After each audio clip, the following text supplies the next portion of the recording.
जय श्री कृष्णा मित्रों, एक बार आपका फिर से स्वागत है हमारे एचएस जीवन स्टोरी चैनल पर। अगर आप हमारे चैनल पर नए हैं तो कृपया हमारे चैनल को सब्सक्राइब करें और वीडियो को लाइक करें और अच्छे कमेंट किया करें। प्रिय दर्शकों, आज हम फिर से एक नई वीडियो, नई जानकारी को लेकर हाजिर हुए हैं आप लोगों के समक्ष। प्रिय मित्रों, आज की जो जानकारी है, आज का जो प्रसंग है, बड़ा ही ज्ञानवर्धक और बड़ा ही मोटिवेशनल है।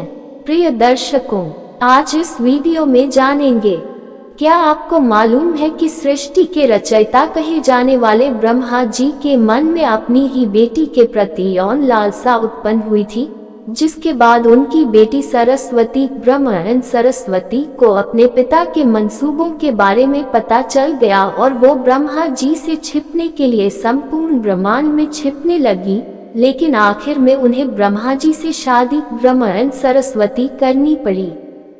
मगर सवाल ये है कि सृष्टि के रचयिता के अंदर अपनी पुत्री के प्रति ऐसी लालसा ब्रह्मन सरस्वती क्यों जागी?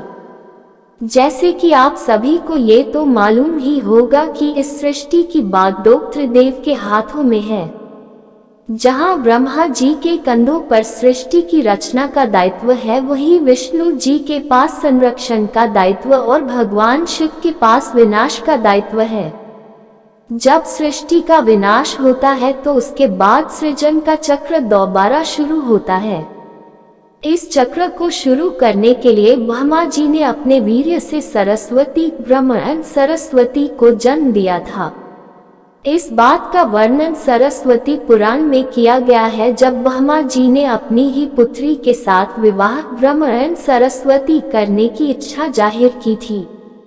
दरअसल सरस्वती माता की कोई मां नहीं थी, उन्हें ब्रह्मा जी ने केवल अपने वीर्य से जन्म दिया था। विद्या की देवी कही जाने वाली सरस्वती दिखने में बेहद खूबसूरत थी और आकर्षक भी।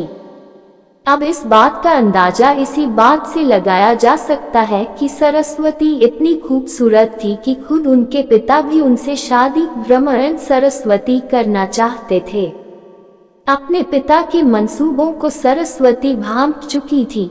यही कारण था कि वो उनसे बचने के लिए चारों दिशाओं में छिपती रही और अंत में सरस्वती आकाश में जाकर छिपी, जहां से उन्हें ब्रह्मदेव के 5वें सिर ने ढूंढ निकाला। आखिर में सरस्वती को विवश होकर अपने ही पिता से शादी ब्रह्मन सरस्वती करनी पड़ी और इसके बाद सरस्वती और ब्रह्मा जी ने करीबन 101 वर्षों तक पति पत्नी की तरह एक जंगल में जीवन व्यतीत किया और इस दौरान उनका एक पुत्र हुआ जिसका नाम था स्वयंभू मनु। ऐसा कहा जाता है कि पृथ्वी में जन्म लेने वाला पहला इंसान मनु ही था और मनु ही सनातन धर्म, वेदों और संस्कृत भाषा का जनक था। अब अपनी ही पुत्री से आकर्षित होना और संभोग करने की लालसा रखने के कारण सभी देवी देवता ब्रह्मदेव ब्रह्मन सरस्वती को एक दोषी की तरह देखने लगे, जिसके बाद सभी देवगण महादेव के पास पहुंचे और उनसे आग्रह किया कि वह ब्रह्मदेव को अपनी ही बेटी के प्रति यौन लालसा रखने के लिए दंड दे।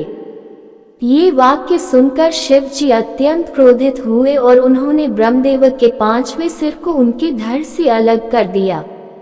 इस बात का जिक्र शिव पुराण में भी किया गया है कि ब्रह्मा जी के पहले 3 सिर हुआ करते थे, लेकिन 5वें सिर को शिव जी द्वारा उनके धड़ से अलग कर दिया गया था।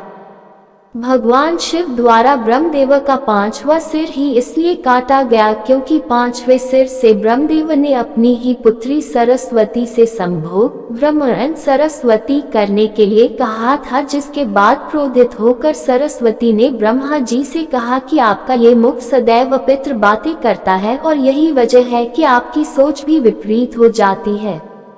भगवान शिव द्वारा ब्रह्मदेव के 5वें सिर को काटने के पीछे एक और कहानी काफी प्रचलित है। इसके मुताबिक एक बार भगवान शिव पार्वती माता को ढूंढते हुए ब्रह्मा जी के पास पहुंचे। अब जैसे भगवान शिव वहां पहुंचे, ब्रह्मा जी के सभी मुखों ने भगवान शिव का अभिवादन किया। लेकिन ब्रह्मा जी के पांचवें मुख ने भगवान शिव का अभिवादन नहीं किया और अमंगल आवाजें निकालना शुरू कर दिया। ऐसे में भगवान शिव ने क्रोध में आकर ब्रह्मदेव का वो पांचवा सिर ही उनके धड़ से अलग कर दिया।